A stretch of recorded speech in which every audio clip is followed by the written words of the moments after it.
함께 봉독드릴 하나님의 말씀은 여호수아 2장 12절로 14절입니다. 그러므로 이제 청하노니 내가 너희를 선대하였은즉 너희도 내 아버지의 집을 선대하도록 여호와의 이름으로 내게 맹세하고 내게 증표를 내라. 그리고 나의 부모와 나의 남녀 형제와 그들에게 속한 모든 사람을 살려주어 우리 목숨을 죽음에서 건져내라. 그 사람들이 그에게 이르되 네가 우리의 이 일을 누설하지 아니하면 우리의 목숨으로 너희를 대신할 것이요 여호와께서 우리에게 이 땅을 주실 때에는 인자하고 진실하게 너를 대우하리라. 아멘. 주님의 보혈로 다 씻어주시고 오늘 또 예배 중에 우리를 치유하시는 하나님 아버지께 감사와 찬양과 영광을 올려드립니다. 특별히 어느 곳에서 예배를 드리든지 시간과 장소를 구별하신 하나님께서 여러분들을 환영하시고 환대하여 주십니다. 특별히 예수님이 어떤 분이신지를 말씀 속에서 드러내실 때 우리가 예수님을 깊이 생각하고 예수님께만 소망을 두고 살아가는 가장 복된 성도가 되어지기를 축복합니다. 저는 오늘 진실하게 대우하리라 라고 하는 제목의 말씀으로 함께 은혜를 받고자 합니다.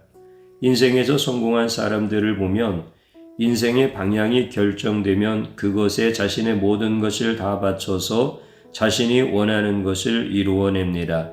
이것은 성공한 사람들의 한결같은 공통점입니다. 어떠한 일에 결단을 내리면 자신의 목숨을 걸고 모든 것을 다 바치는 공통점이 있습니다. 축구 선수가 그라운드에서 목숨을 걸고 달리고 뛰고 공을 차지 않고 느슨하게 달리고 공을 찬다면 경기에서 질 수밖에 없습니다. 인생을 살다 보면 말이 빠른 사람보다 결단이 빠르고 행동이 빠른 자가 자신이 원하는 목표를 향하여 빨리 달려갈 수 있습니다. 마라톤 선수가 길에서 뛰지 않고 생각으로만 오늘은 달려야 하는데 말로만 오늘 또 달려야지 이렇게 생각과 말로만 하고 아무것도 하지 않는다면 어떻게 좋은 성적을 낼 수 있겠습니까? 인생에서 목숨을 걸고 한 길로 달리는 자는 자신의 목표에 가장 가깝게 근접하게 이룰 수 있습니다. 그러나 어떤 결단도 하지 않고 어떤 목표에 목숨도 걸지 않고 사업을 하고 장사를 하고 학업을 한다면 그것은 말잔치만 하는 인생이 되고 맙니다. 아무런 결과를 얻을 수 없습니다. 이 땅의 말로만 자신의 꿈을 말하는 자는 참으로 많습니다. 그런 자는 아무것도 이룰 수 없다는 것을 매일 살면서 보고 느낍니다. 우리가 읽었던 본문 14절 중반부터 보면 두 정탐꾼들은 나합과 그의 가족들에 대해서 마치 자신의 친가족처럼 대우를 해주고 있습니다. 너무나 좋은 말을 해주고 있습니다. 14절은 다급한 두 정탐꾼들이 할 수 있는 말입니다. 상황이 매우 위태로울 때 무슨 말이든 못해주겠습니까? 이것은 말로 끝나도 되는 문제입니다. 두 정탐꾼들이 라합에 의해 살았다고 해도 라합의 가족을 위해서 자신의 목숨까지 바치면서 적군의 민족들 중에서도 가장 비천한 기생과 그의 가족들을 꼭 책임지고 목숨을 담보로 해서 살려주고 잘 대우해줄 필요가 없습니다. 어차피 죽을 목숨이었기 때문에 노예로 삼아서 연명하게 해줘도 됩니다. 그런데 14절에 인자하고 진실하게 대우해준다라는 말의 의미는 매우 잘 대해주고 극진히 대우해주겠다는 뜻입니다. 너무나 파격적이고 너무나 극진한 말들입니다. 적군을 정탐하다 보면 여러 사람을 만나게 됩니다. 정탐꾼들이 신분을 속이고 잠입했을 때에 그들의 목마를 때에 물을 준 자들도 있고 길에서 헤매일 때에 길을 친절하게 안내해 준 자들도 있습니다. 이렇게 신분을 속이고 정탐을 할 때에는 여러 사람을 만나면서 도움을 받습니다. 그 중에 한 명이 라합입니다. 라합은 특별한 자가 아닙니다. 라합은 기생 중에 한 명입니다. 유대인들은 기생을 좋아하지 않습니다. 기생은 음란한 나쁜 죄인입니다. 그럼에도 불구하고 두 정탐의 사람들은 라합이 마치 연인이라도 되는 듯이 자신의 목숨을 바쳐서 선대하고 잘 대우해 주겠다고 맹세를 해줍니다. 자신들의 목숨을 걸고 라합과 그의 온 가족을 지켜주겠다고 맹세하게 되었습니다. 그렇다면 두 명의 정탐꾼들에게 길거리에서 목마를 때 물을 준 자도 그렇게 해주어야 하고 길을 친절하게 안내해 준 자에게도 모두 이런 식으로 대접을 해야 하는 거 아닙니까?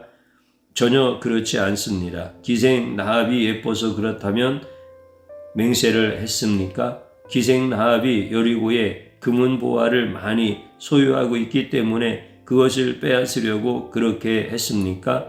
적국의 나라의 기생이 한번 도와주었다고 자신의 귀한 목숨을 담보로 너무나 많은 것을 맹세하고 증표로 주는 것은 바람직하지도 않고 지혜롭지도 않은 처사입니다. 좀 지나친 말이고 좀 지나친 행동입니다. 정탐꾼들은 적군의 기생에게 너무나 과분한 행동을 합니다. 기생은 원래 말로 사람을 호리는 능력이 탁월합니다. 그렇기 때문에 말로써 그 사람을 이용하고 버리면 그만입니다. 기생 때문에 여리고를 차지하는 것이 아니라 이스라엘의 강력한 군대 때문에 여리고는 무너졌습니다. 기생에게 모든 공로를 돌리는 듯한 말과 행동은 지나친 행동이라고 볼 수 있습니다. 하나님이 이 세상을 창조하시고 인간들을 창조할 때에 인간들의 육체만 만든 것이 아니고 그 안에 영혼과 마음을 만들었습니다. 하나님이 처음 창조하셨을 때에 인간의 영혼은 따뜻했고 인간의 영혼은 이기심이 가득한 존재가 아니라 누군가를 보살피고 도와줄 수 있는 존재로 창조되었습니다. 태초에 하나님이 창조한 인간은 자신의 목숨을 다해서 누군가를 도와주고 보살피는 존재입니다. 자신만을 위한 존재가 아니었습니다. 그러나 인간이 어느 날 하나님의 계명을 어기고 난 후에 인간은 갑자기 돌변합니다. 하나님이 창조하신 아름다운 영혼의 소유자에서 이기심이 가득한 존재로 바뀝니다. 마치 기억상실증에 걸린 자처럼 과거의 아름다운 영혼은 다 없어지고 자신을 위해서 누군가의 목숨을 공격하고 해하고 심지어 살인까지 저지르는 포악한 인간으로 바뀝니다. 누군가에게 화가 나서 미워하기 시작하면 이미 마음에는 그 상대를 살인하는 데 주저하지 않습니다. 자신을 위해서 누군가의 목숨을 빼앗는데 전혀 주저함이 없는 자가 바로 인간입니다. 인간은 타락하고 난 후에 다른 사람의 목숨을 자신의 목숨처럼 더 이상 아끼고 보살펴주는 존재가 아닙니다. 자기에게 조금이라도 손해가 되면 여지없이 상대를 죽일 수 있도록 빠른 결단을 할 수 있는 존재가 되었습니다. 지구상에서 가장 무서운 존재는 바로 인간입니다. 인간처럼 누구를 많이 죽인 존재는 아무도 없습니다. 인간은 타락하고 난 후에 누군가를 보살피는 존재가 아니라 누군가의 목숨을 노리고 죽이는 존재로 완전히 바뀌었습니다. 타락한 후에 인간은 이 땅에서 가장 무서운 존재가 되었습니다.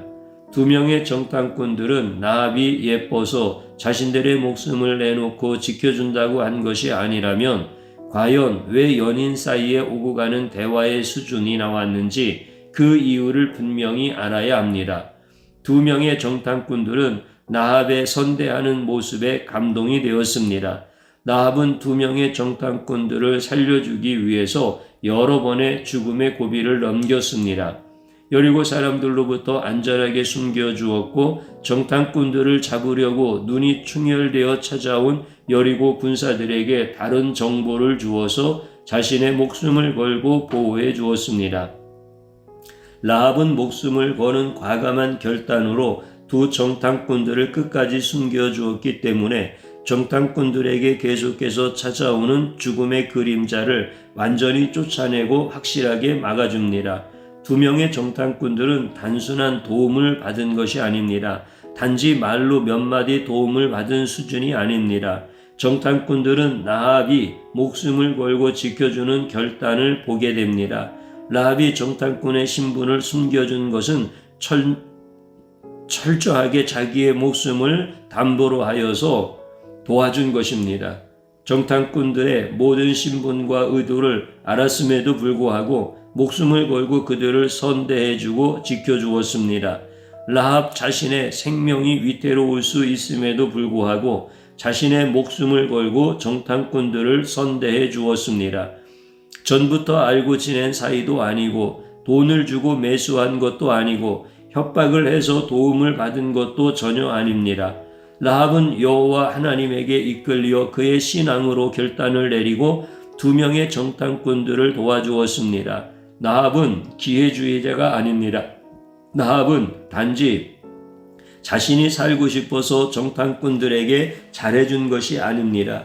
라합은 이미 정탐꾼들과 같은 신앙으로 하나가 되었고 비록 민족이 다르고 비록 자라난 장소가 다르지만 이제 신앙 가운데서 목숨을 서로 나누는 전우가 되었습니다. 이제 그들 사이에는 폭탄이 쏟아지는 전쟁터에서 피로 맺어진 전우처럼 든든한 연결고리가 생겼습니다. 같은 신앙 가운데서 자신의 목숨을 던져서 자신의 전우를 지켜주는데 누가 그들을 버리겠습니까? 여기에 감동된 2 정탐꾼들은 여리고성을 공격해서 함락시킬 때에 모든 여리고 주민들을 다 죽이는 상황에서 라합과 그의 가족들은 자신의 목숨처럼 지켜주고 보호해줄 뿐만 아니라 이스라엘 안에서 잘 정착하여 살 수 있도록 모든 과정을 다 도와주겠다고 약속합니다. 한 번도 만난 적이 없지만 서로 간에 목숨을 건 결단력으로 어느새 연인보다 더 긴밀한 관계로 발전했습니다. 2 정탐꾼들은 라합의 목숨을 건 모든 과정들을 다 지켜보았기 때문에 친구보다 더 깊은 관계가 될 수 있었습니다. 예수님도 이 땅에 와서 자신의 목숨을 걸고 자신의 자녀들을 지키는 놀라운 결단을 합니다. 예수님은 먼저 자신의 결단력으로 목숨을 바쳐서 죄 지은 인간들이 하나님의 적으로 비참한 인생을 살지만 그들을 위해서 자신의 목숨을 바칩니다. 라합이 목숨을 건 결단력으로 2 정탐꾼들을 끝까지 살렸기 때문에 2 정탐꾼들은 이런 라합을 자기의 생명처럼 아끼고 끝까지 지켜주는 결단력으로 화답합니다. 예수님은 목숨을 건 결단력으로 전 인류를 살리는 놀라운 역사를 일으킵니다. 예수님은 목숨을 걸고 하나님의 적이 된 타락한 인간들을 위해 자신의 모든 것을 다 바쳤습니다. 이렇게 예수님이 목숨을 던져서 인간들을 불쌍히 여기는 놀라운 사역을 했기 때문에 하나님은 모든 인간들의 죄를 다 용서해 주시고 누구든지 예수님을 믿는 자는 어떤 죄인도 다 선대하여 주시며 그 죄인의 가족들도 다 선대하여 살려주시는 놀라운 역사를 일으켰습니다. 예수님의 목숨을 버리는 결단을 통해서 인류는 살 길을 얻었습니다. 예수님은 죄인들을 마치 연인이라도 되는 것처럼 이들에게 자신의 목숨을 아낌없이 던졌기 때문에 모든 인간들의 가족을 다 살릴 수 있었습니다. 제자들은 한때에 예수님을 의심하고 배척하고 멀리했지만 그의 목숨을 버리면서까지 자신의 사역을 완성하는 결단력을 보면서 예수님에게로 돌아와서 그를 믿고 따릅니다.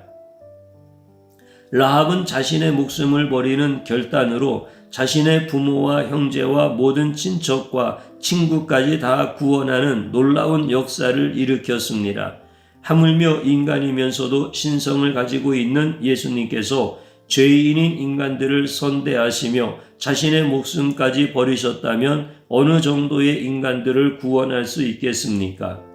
예수님은 완전한 인간입니다. 한없이 완벽한 인간입니다. 그러나 그분의 본성은 성경에서 말씀하듯이 완벽한 신입니다. 그의 본체는 하나님 아버지와 동등하며 하나님 아버지보다 낮지도 않고 그분보다 높지도 않습니다. 이사야는 예수님이 곧 하나님 아버지라고 증거하고 있습니다. 이는 한 아기가 우리에게 낳고 한 아들을 우리에게 주신 바 되었는데 그의 어깨에는 정사를 메었고 그의 이름은 기묘자라 모사라 전능하신 하나님이라 영존하시는 아버지라 평강의 왕이라 할 것임이라. 예수님은 하나님이시지만 인간을 위해서 모든 영광을 다 버리고 인간의 모습으로 이 땅에 내려오신 하나님입니다. 그런 분이 인간들을 선대하시기 위하여 자신의 목숨을 아낌없이 버리고 피조물이고 죄인인 자신의 목숨을 버리는 것이 아니고 하늘의 하나님께서 이 땅에 내려오셔서 자신의 목숨을 버립니다. 이렇게 자신의 목숨을 버린다면 얼마나 큰 역사가 일어나겠습니까? 사람이 돌을 들어 올린다면 얼마나 큰 돌을 들어 올릴 수 있겠습니까? 그러나 전능하신 신이 돈을 든다면 얼마큼 들어 올릴 수 있겠습니까? 예수님의 신성의 능력은 끝이 없습니다. 예수님이 자신의 목숨을 던지면 전 인류를 구원하고도 남을 수 있습니다. 예수님이 자신의 목숨을 던지면 어떤 인간이 살아나지 않겠습니까? 인간의 죄가 아무리 많아도, 인간의 죄가 아무리 커도 인간의 죄가 예수님의 목숨보다 더 크겠습니까? 타락한 인간들 모두가 구원받을 수 있는 길을 예수님이 활짝 열어놓으셨습니다. 예수님이 버리신 그의 고귀한 목숨으로 인하여 모든 성도의 목숨은 죽음에서 생명으로 옮겨지는 놀라운 은혜를 받았습니다. 예수님은 이 땅에 오셔서 타락한 수많은 죄인들을 위해서 자신의 목숨을 아낌없이 다 버리시고 십자가에서 처참하게 죽으셨습니다. 예수님은 자신의 목숨을 내어주기 위해서 이 땅에 오셨음을 그가 십자가에 매달리기 전에 여러 번 그의 사랑하는 제자들에게 말씀하셨습니다.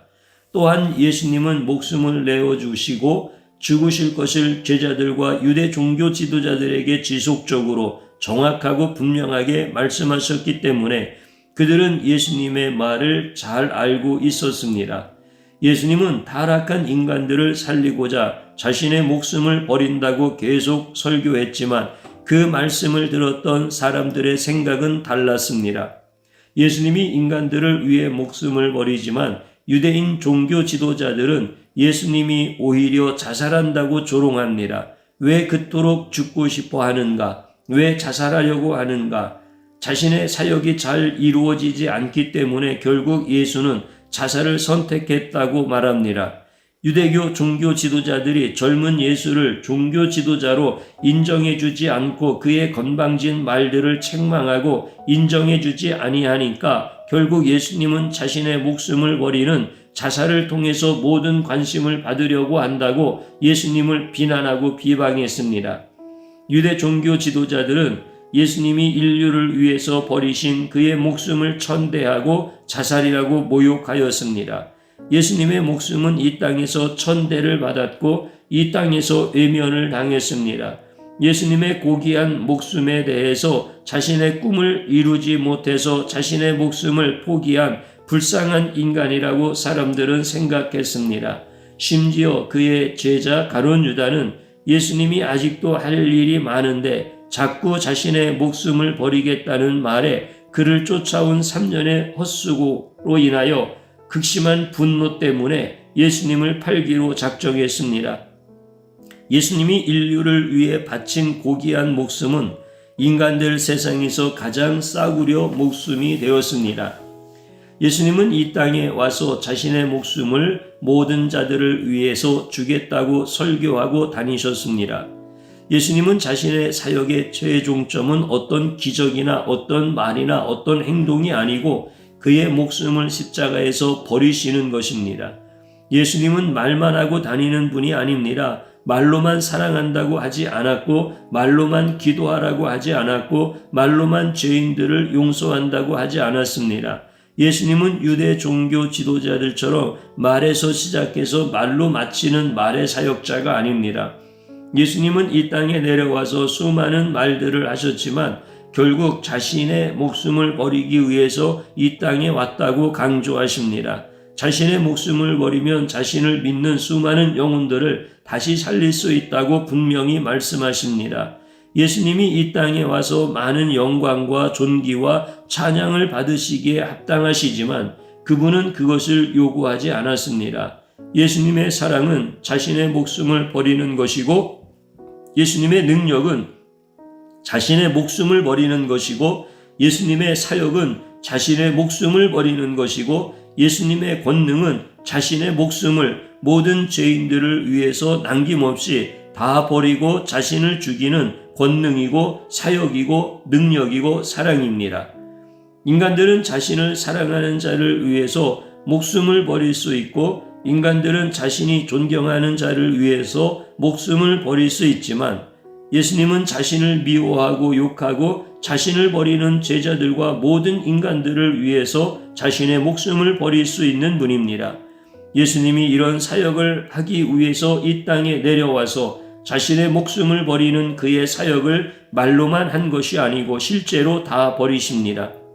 예수님이 이 땅에서 공생애로 인하여 모든 인간들은 살 길이 열렸습니다. 결단이란 자신의 작은 이익과 작은 영리를 위해서 하는 것을 결단이라고 하지 않습니다. 결단이란 말로만 떠드는 것이 아닙니다. 결단이란 자신의 목숨을 바치고 주는 것이 가장 큰 결단입니다. 예수님의 결단이 귀한 것은 말로 시작해서 말로 끝나는 정도가 아니라 바로 자신의 목숨을 모든 죄인을 위해서 아낌없이 주었습니다. 예수님의 결단은 목숨에서 시작해서 목숨에서 끝났습니다.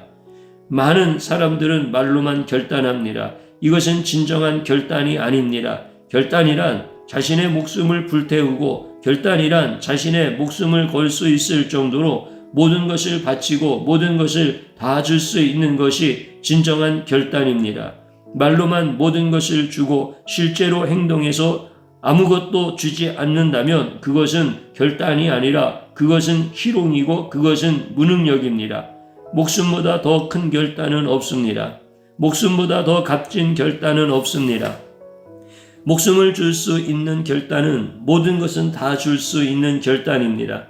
목숨을 바칠 수 있는 열정과 목숨을 바칠 수 있는 확신으로 신앙을 갖고 인생을 살아간다면 그런 자는 결단 없이 말로만 신앙과 인생을 살아가는 100만 명보다 더 강하고 더 훌륭하고 더 영향력이 큽니다.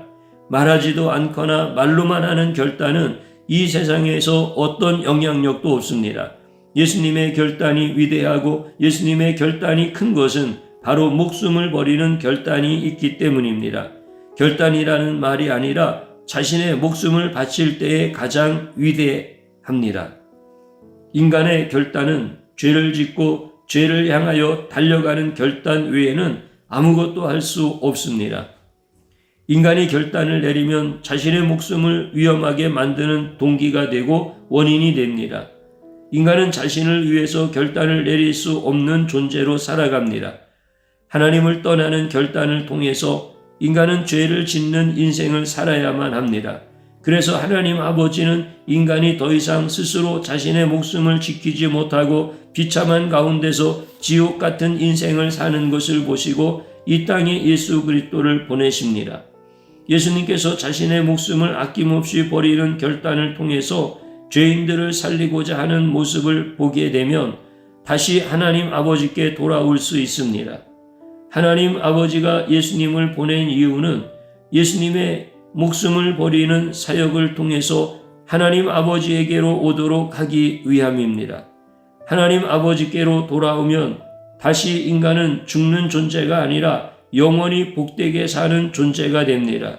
하나님 아버지는 죽어가는 인간을 살리고자 가장 귀한 예수님을 인간의 모습으로 보내는 결단을 통해서 모두를 살려주셨습니다.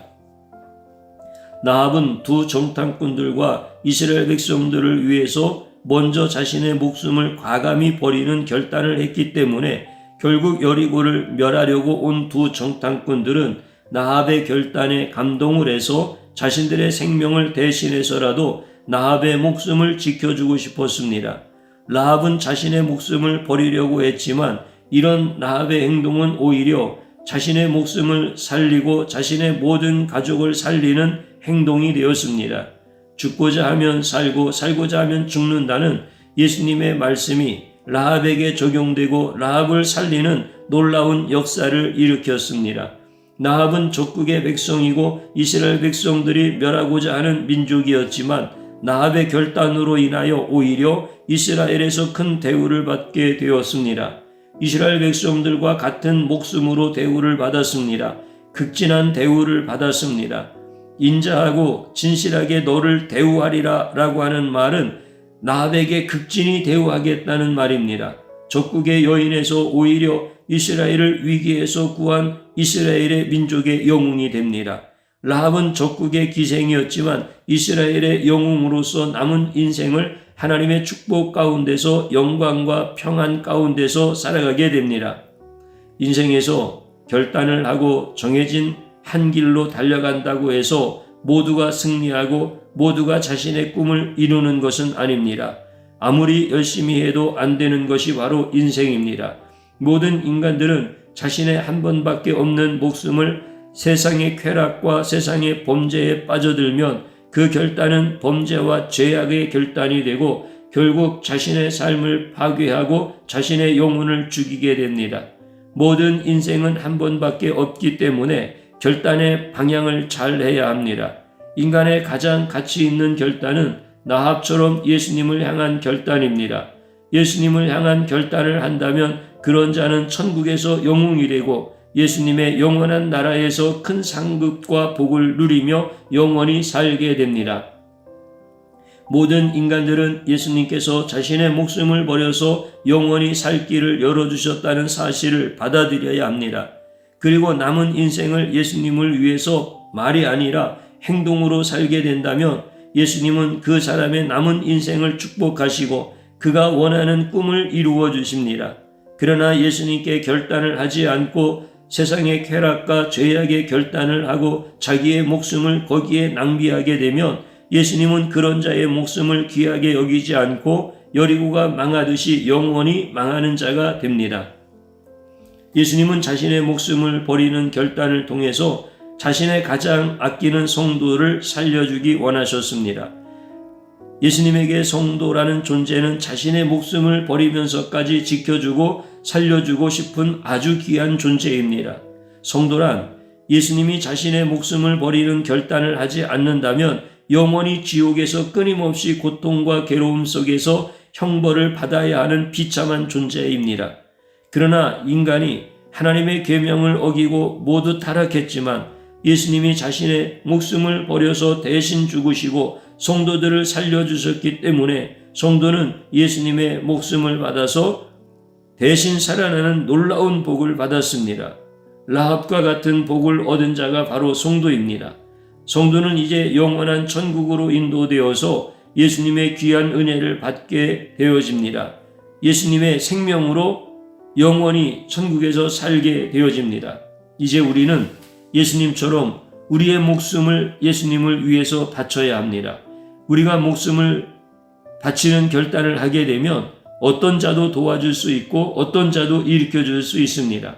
어머니가 가장 귀한 대접을 받는 것은 자신의 목숨으로 자신을 위하여 살지 않고 가족들도 모두를 위해서 자신의 목숨을 바치기 때문입니다. 어머니의 역할은 가족을 위하여 자신의 목숨을 버리는 가장 귀중한 역할입니다. 어머니가 말로만 가족을 사랑하고 어떤 결단도 없고 어떤 행동도 없다면 그 가족은 가련하고 그 가족은 쓸쓸한 가족이 됩니다. 누군가를 위해서 자신의 고귀한 목숨을 바친다면 그런 자는 가장 귀한 자가 되고 이 시대에 가장 존경받는 자가 됩니다. 교회에서 말로만 모든 것을 하는 자보다 결단해서 자신의 목숨을 내놓고 행동하는 자가 교회에서 가장 존귀한 자입니다. 예수님은 말로만 움직이는 자와 그 마음 깊은 곳에서 자신의 목숨을 바쳐서 행동하는 자가 누구인지 정확히 아십니다. 우리는 이 세상을 살면서 목숨을 걸고 바칠 수 있는 가장 고귀한 삶을 살아야 합니다. 아무리 자신의 고귀한 목숨을 예수님을 위해서, 가족을 위해서, 친구를 위해서 주고 싶어도 그것이 마음대로 되지 않습니다. 예수님처럼 자신의 목숨을 모든 자들을 위해서 내어주는 놀라운 결단으로 인류를 구원하는 그런 삶을 본받고 싶다면 어떻게 해야 하겠습니까? 인생이란 생각대로 되지 않습니다. 인생이란 마음대로 되지 않습니다. 인생이란 예수님이 도와주셔야 합니다. 예수님처럼 살고 싶다면 예배 때에 예수님을 만나야 합니다. 많은 사람들이 예배를 드리지만 예수님에게 마음을 주지 않고 예수님에게 몰입하지 않고 얼마든지 예배를 드릴 수 있습니다. 고등학교를 다닌다고 모두 좋은 대학을 가는 것이 아니고 열심히 공부해야 원하는 대학에 갈 수 있습니다. 예배에 참석한다고 모두가 예수님을 만나는 것은 아닙니다. 예배 때 예수님께 몰입하고 예수님을 찾아야 합니다. 예수님께서 자신을 위해서 목숨을 버리는 그 놀라운 은혜를 받아야 합니다.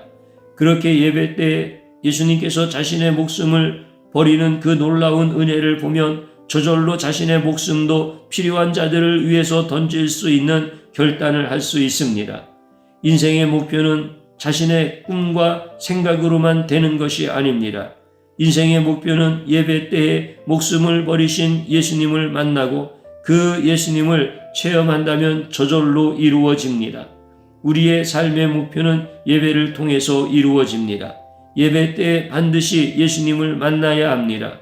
성도들이 최대 약점은 성취감, 승리감, 정복감의 감정을 경험한 적이 없다는 것입니다. 무슨 일을 만나면 두려워 떨고 겸손하게 살면 구원받는 줄 알았던 자기 연민의 감정만 있습니다.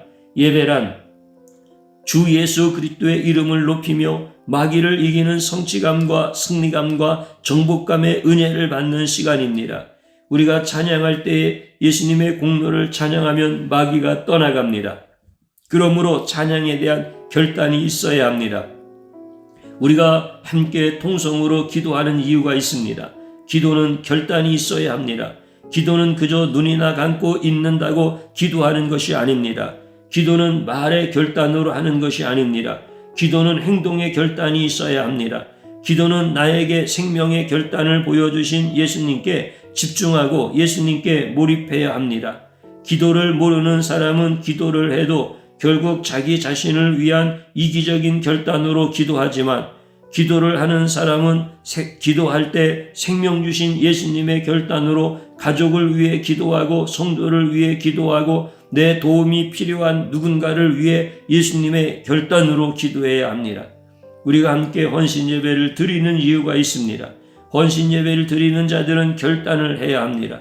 순서에 들어있으니 마지못해서 앞에 서는 것이 헌신 예배가 아닙니다. 나에게 생명을 주셔서 구원하신 예수님을 위해 평생에 나의 몸을 들여 살겠다는 결단이 헌신 예배입니다. 지금까지 하나님 앞에 한 번도 제대로 된 헌신을 해보지 않은 죄악을 회개하며 헌신 예배를 준비하여야 합니다. 내가 헌신 예배를 통하여 마귀의 계계를 깨뜨리고 짓밟고 넘어가는 성취감, 승리감, 정복감을 경험하고 새로운 인생을 살게 하시는 기대감으로 드리는 것이 헌신 예배입니다. 고린도전서 3장 18절에는 아무도 자신을 속이지 말라. 너희 중에 누구든지 이 세상에서 지혜인 줄로 생각하거든 어리석은 자가 되라. 그리하여야 지혜로운 자가 되리라. 우리는 세상 지혜로 사는 자가 아닙니다. 예수님이 나에게 생명을 주시는 결단을 하신 것처럼 나도 예수님을 위하여 생명을 드리는 결단으로 살아가는 사람들이 진정으로 지혜로운 자이고 하나님께서 복을 주시는 자들입니다. 이제 여러분들은 그렇게 결단할 수 있는 가장 복된 성도들이 되어지기를 주님의 이름으로 축복합니다. 저를 한번 따라서 해보시기 바랍니다. 몸은 움직이지 않고 생각과 말로만 결단하는 나의 죄악을 용서하소서. 진심으로 회개하시기 바랍니다. 또 한번 따라하시기 바랍니다. 마귀들과 영적 싸움에서 승리하는 나의 인생이 되게 하소서. 아멘. 마지막으로 한번 따라서 하시기 바랍니다. 예수님을 보고도 결단하지 못하면 원망, 불평, 두려움으로 인생을 살고 예수님을 보고 결단하면 성취감과 승리감과 정복감으로 인생을 산다. 아멘. 주님 한번 부르고 기도합니다. 주여 감사드립니다. 오늘도 예배의 자리에 나를 불러주시고 나에게 말씀 주시고 나의 강팍한 심령을 깨뜨려 주셔서 은혜의 말씀으로 채워주시고 능력의 말씀으로 덮어주시고 생수와 같은 말씀으로 나의 영혼을 시원케 하심을 감사하며 찬양합니다. 그러나 나는 지금까지 주님의 말씀을 통하여 은혜 받은 자라고 고백하면서도 말로만 생각으로만 결단하지 몸으로 움직이는 결단을 하지 못한 미련하고 악한 자입니다. 주님 용서하여 주옵시고 이제 예수님께서 생명을 주시는 결단을 하신과 같이 나도 주님을 위하여 주님의 뜻을 위하여 나의 생명을 드리는 결단의 삶을 살 수 있게 도와주옵소서. 이제 마귀들과 영적 싸움에서 승리하는 인생이 될 수 있도록 축복하여 주옵소서. 이제 스스로에게 속지 말게 하시고 마귀에게 속지 아니하도록 주님께서 나와 같은 자에게 은혜를 베풀어 주옵소서. 불쌍한 인생, 원망하고 불평하고 두려움으로 사는 인생이 되지 않게 하시고 이제는 승리하는 성취감과 정복감으로 살아갈 수 있도록 은혜 베풀어 주옵소서. 우리 다음 세대들이 그렇게 살아날 수 있도록 하나님 역사하여 주옵소서. 역사하여 주옵소서. 우리 주님이 그렇게 하실 것을 찬양하며 예수 그리스도의 이름으로 기도드리옵나이다. 아멘.